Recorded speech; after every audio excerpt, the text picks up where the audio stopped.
All of his co-workers were gone. What could it mean? Stanley decided to go to the meeting room. Perhaps he had simply missed a memo.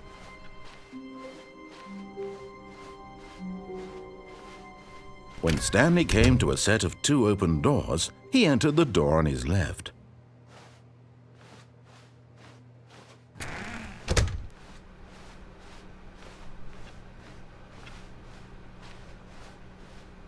Yet there was not a single person here either.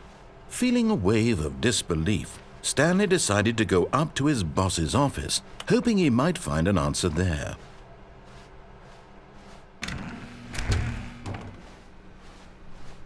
Coming to a staircase, Stanley walked upstairs to his boss's office.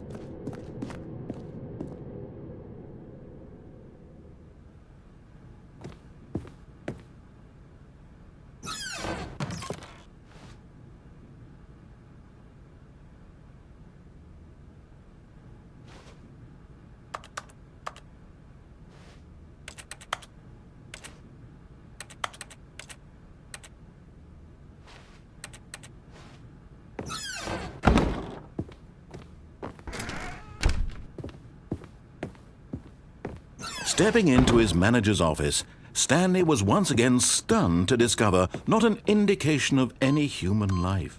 What could it mean? Stanley wondered aloud to nobody. He began wildly tearing through papers on the boss's desk, pulling books off the shelf, looking behind paintings. Desperate for Stanley was in such a rush to get through the story as quickly as possible, he didn't even have a single minute to just let the narrator talk. That kind of anxiety isn't healthy, so he relaxed for a few moments with some calming New Age music.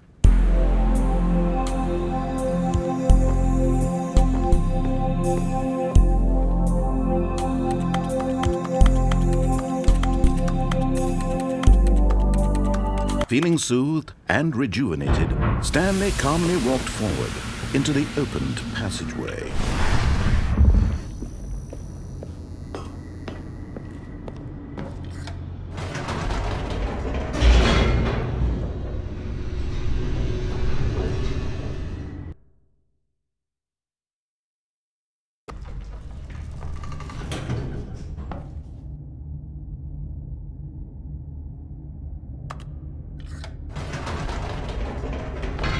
Whoops, nope, never mind. Stanley actually got back into the elevator and went back up. Silly me. Why did Stanley do that when he knew that it would just lead back to his boss's office? Well, that's a great question. I just can't wait to find out.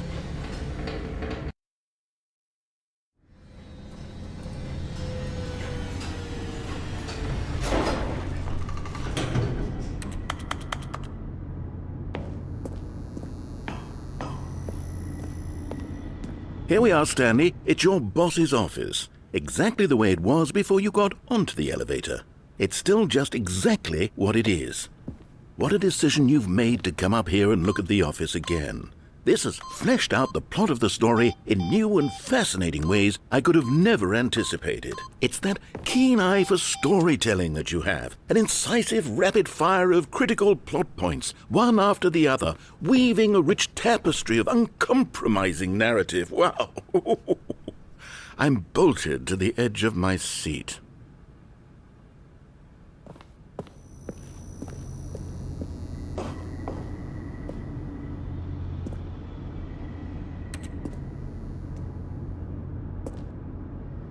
Incredible.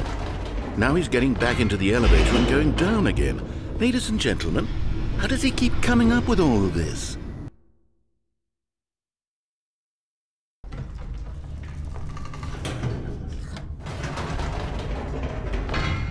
Did you think we were going to go forward down the spooky corridor? No. It's time once again to go back up in the elevator. I can't even begin to grapple with what might be up there. Is it the boss's office again? Or what if it's the boss's office this time? The suspense is killing me.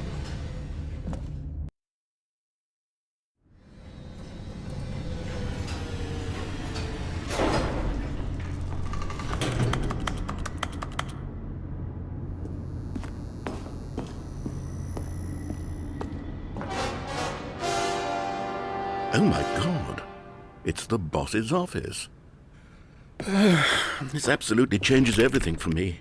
Give me a time out here for a minute while I process this.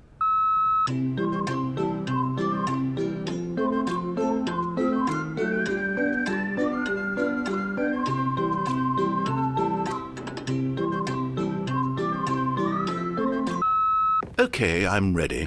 I'm prepared to embrace this stunning revelation and to move forward with... No, wait. No, I need more time to process.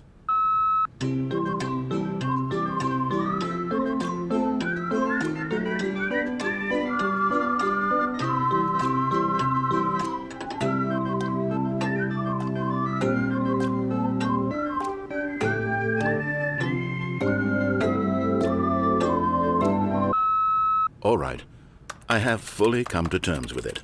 I have made space in my worldview for this astonishing new reality. As before, I turn to your expert eye for gripping narrative, Master Stanley.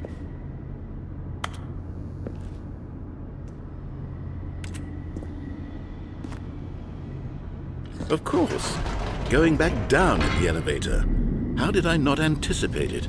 I mean, sure, now it's obvious, but you have to understand that 30 seconds ago, this kind of thing had never been attempted before. I had no frame of reference to even anticipate it. That's just how revelatory Stanley's decision-making is, a breath of fresh air in a landscape of storytelling that has grown stale and repetitive.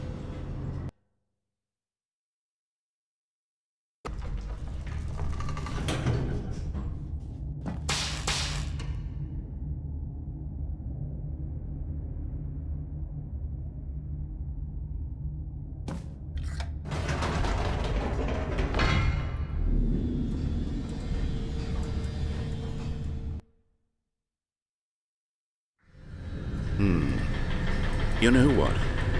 I've just thought of something. Hold on, let's stop for a moment. Don't you realize? It's the anticipation, Stanley. You and I, we have no way of knowing what will be at the top of this elevator. But the suspense, the agony of waiting and anticipating and having to guess, that's the real thrill. Oh, I simply don't want to let that feeling go. It's so precious, so fleeting. Why don't we take this elevator ride nice and slow? There we go. Isn't this so much more exciting? You know, Stanley, it seems like nowadays the only thing that audiences want is to be shocked as loudly and frequently as possible. They want big, explosive moments flung right in their faces from the very moment that things get started. But where's the tension? Where's the trust in the audience to build a slow and nuanced appreciation for the story, the characters? Why aren't we given time to imagine the surprises, to have to think and to anticipate, and then to marvel at the eventual reveal? This is storytelling, Stanley. What you and I are doing right now. This is the most exciting narrative to be developed in years, and it's really all because of you. You're the one who took this bold step of revisiting the exact same locations over and over. Truly, I mean it. This is unique and different. It's not like anything else out there. You see, I want stories that surprise me, Stanley. I want to have to think. I want to be engaged and not pandered to. We're being fed such unimaginative drivel all the time, and we all know it, which is why we're so starved for content that makes us feel sharp and vital and alive. That's why people like you so much, Stanley, because you're not afraid to spit in the face of tradition. You're a role model, you know? People look up to you. Which is why, oh, I didn't know when to spring this on you, but, well, I've gathered a little press conference for you, so that you can talk about your work and your storytelling and your life. Yes, I know you're not much for the public eye, but I thought it would especially mean a lot to the people who have been following you from the beginning. They really look up to you, Stanley. I don't know if you realize the impact you have on them. This is the kind of gesture that might leave a tremendous impact on them for the better. Oh, good, we're here.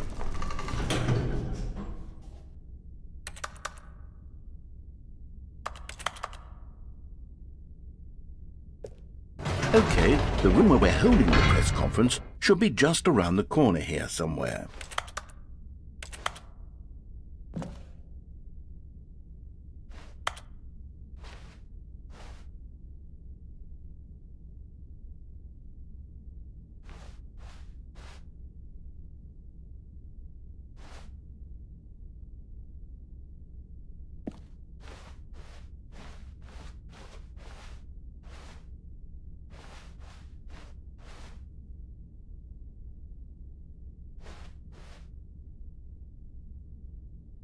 Ah, yes, here it is, just through this door.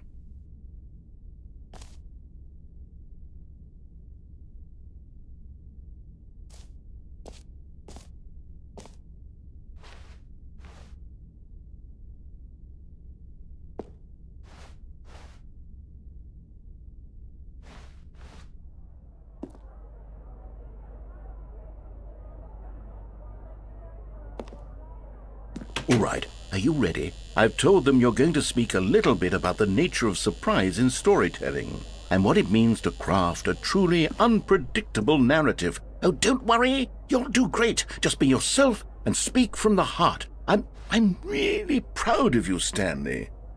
Okay, it looks like they're ready for you. Go get 'em.